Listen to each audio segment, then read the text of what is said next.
शिवाय नमस्तुभ्यम दोस्तों। आज है 8 सितंबर सोमवार का दिन। एक तो पितृपक्ष चल रहा है, दूसरा सोमवार है, भोले बाबा का दिन है। पितरी वाला दीपक हमें अपने घर में लगाएंगे जिससे हमारे घर में पितरदोष ना लगे, घर में खुशियों का भंडार लगे। बहुत ही प्यारा सा उपाय है, ध्यान से वीडियो को देखना। चलिए दोस्तों, ये उपाय मैं आपको प्रैक्टिकल करके दिखाऊंगी। इसके लिए हमें अपने रसोई घर में जाना होगा, तो आगे की वीडियो रसोई घर में बनाएंगे और मैं आपको करके दिखाऊंगी कैसे आपको ये उपाय करना है। पितरों के लिए हमें घी का दिया लगाना है और विशेष बात यह है कि पितरों के दिए में गोल बाती नहीं लगानी है, लंबी बाती का दिया लगाना है।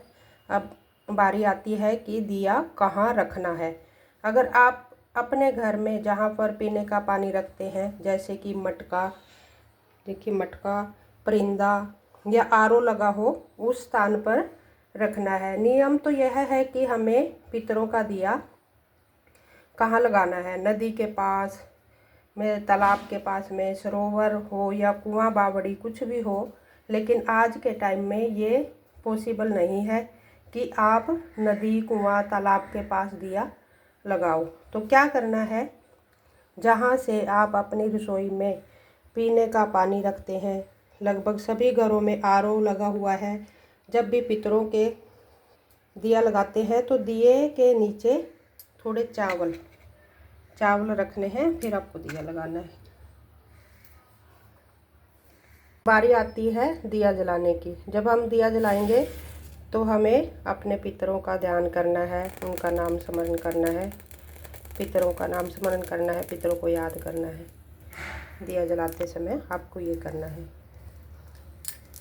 दिए का मुख आपको दक्षिण दिशा की ओर करना है। ये तो सभी जानते होंगे कि दक्षिण दिशा की तरफ मुँह करके दिया हमें जलाना है। अगर हमें जल भी देना है तो दक्षिण की तरफ मुँह करके ही दिया जल भी देना है। जलते हुए दीपक में पितरों का ध्यान करके हमें एक चुटकी काले तिल डाल देने।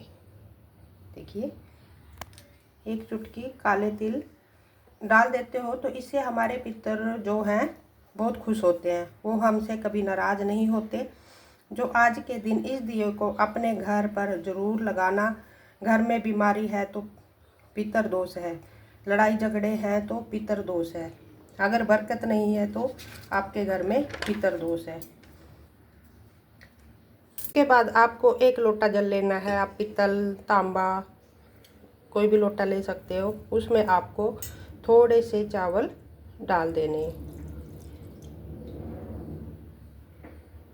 और इसमें गंगा जल जरूर डालें। पितृपक्ष में आपको गंगा जल का प्रयोग जरूर करना है। और एक चुटकी इसमें चावल का दाना डालना है और मैंने डाल दिया। फिर आप इस लोटे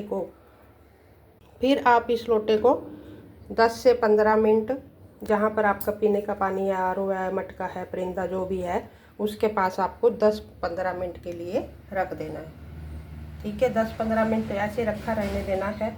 उसके बाद आप इस लोटे को उठाकर अपने पूरे, आप जब इस लोटे को उठाओ तो आपको पितरों के सामने क्षमा याचना करनी है। हे पितर देवता, हम नादान हैं, हम नासमझ हैं, हमें पूजा पाठ करने का ढंग नहीं है, हमसे कोई गलती हो तो माफ़ करना। हमसे जाने अनजाने में आपको खुश करने में जो भी गलतियां हुई हो, हमें क्षमा करें। ऐसे क्षमा याचना करिएगा। फिर उस लोटे को फिर घर में घूमना है। आप बाथरूम में नहीं जाएंगे, बस बाकी आपको हर जगह पर ये लोटा लेके जाना है। आपके जितने रूम है, जहाँ भी आप सोते हो, हर जगह आपको जाना है। एक बाथरूम में नहीं जाना, आपको लोटा लेके बाथरूम में नहीं जाना है, बाकी सब जगह जाना है। पूरे घर में आपको लोटा घुमाना है, किचन में, रसोई घर में, मतलब रूम में, जहाँ जहाँ भी आपके घर में जो जल का लोटा लेके आपको जाना है महादेव के पास, महादेव के शिवलिंग के पास आपको जाना है। देखो, जब कभी भी पितरदोष को ख़त्म करना है तो पूज्य पंडित प्रदीप मिश्रा जी ने बता रखा है। महादेव का एक रूप है, क्या नाम है? कुंदकेश्वर महादेव। कुंदकेश्वर महादेव के नाम से उस जल को आप महादेव पर चढ़ाना है। इस उपाय को आप पितृपक्ष के दौरान खासकर सोमवार को करते हैं तो महादेव की कृपा बनी रहती है। अगर महादेव की कृपा है तो घर में कभी भी पितृदोष नहीं लग सकता। पितृदोष को दूर करने के लिए यह स्पेशल उपाय मैंने आपको बताया है। अगर हो सके तो आपको एक बेलपत्र लेना है। अब जब जल अर्पित करेंगे तो जल यहाँ से बहकर जलाधारी से होकर जब जल नीचे आएगा तो यहाँ पर हमारे पितरों का स्थान है। यहाँ पर हमें बेलपत्र अर्पित करना है और फिर जल चढ़ाना है। जल चढ़ाते समय ओम नमः शिवाय, ओम नमः शिवाय, ओम नमः शिवाय का जाप करते रहना है। अपने पितरों का ध्यान करें, उनसे क्षमा याचना करें। ओम पितराय देवाय नमः का जाप करें, ओम नमः शिवाय का जाप करें। इससे आपकी सारी मनोकामनाएं पूर्ण होंगी और आपका पितरदोष खत्म हो जाएगा। दोस्तों, आपको यह उपाय अच्छा लगा हो तो मेरी वीडियो को लाइक करना, चैनल को सब्सक्राइब करना और अगली वीडियो के लिए नोटिफिकेशन ऑन करना ताकि आपको मैं प्यारी प्यारी वीडियो दिखाती रहूं। मेरे चैनल को सब्सक्राइब करना। श्री शिवाय नमस्तुभ्यम। ओम पितर देवाय नमः।